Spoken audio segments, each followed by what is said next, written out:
Maşina toňda elin açardyň ha. Afsal. Bardım ha. Wilka baralla.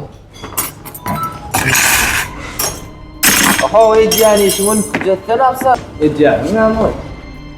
Bağışlamadı. Oğlan tiyatro getip vereceğim. Yaradım da hiç gardım da. Sen tabalan degmat işarım var, ukdur. Oğlum, Kulet to putra, tıklet langanı mahvet to. ne yaptın? Owo. Bağışlarsınız ha. Öyle bağışlarsınız da. Ejjaba, ne bu? Bağışlamaz.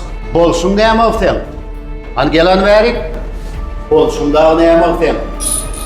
Yetkilerine aylığından yekan tutarsınız.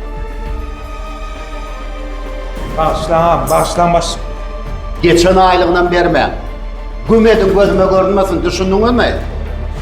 Gaydıp görmeyin şunu. Bağışlanmaz. Başlık mümkün mü? Mümkün Hakan gel.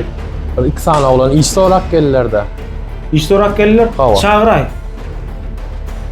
Alınmayın. Ve aleykümselam. Hava gelin.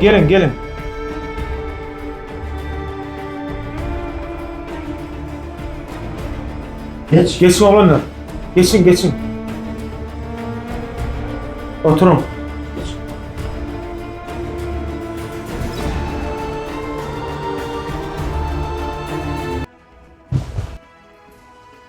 Bağışlan öyle bir iş kömür edebilmersiniz mi?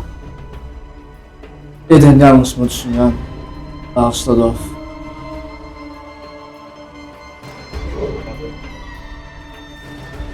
Adam bir batmacak yerine nummasar diye.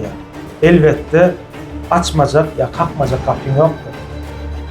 Hemmeye tapak olsun. Mehriban dostlar. Bugünkü reklam eden yerine Hoşgörlü Kafesi. Hoşgörlü Kafesi'ni reklam ederine Hasan Dege. Teori 100 manatın içinde bir pizza, bir döner, bir mercimek, 5 somsa şeyle de dastak hizmeti muğutçu. Sana diyen ehli saatlerin bellak geçen Hoşgörlü Kafede hoş gördük.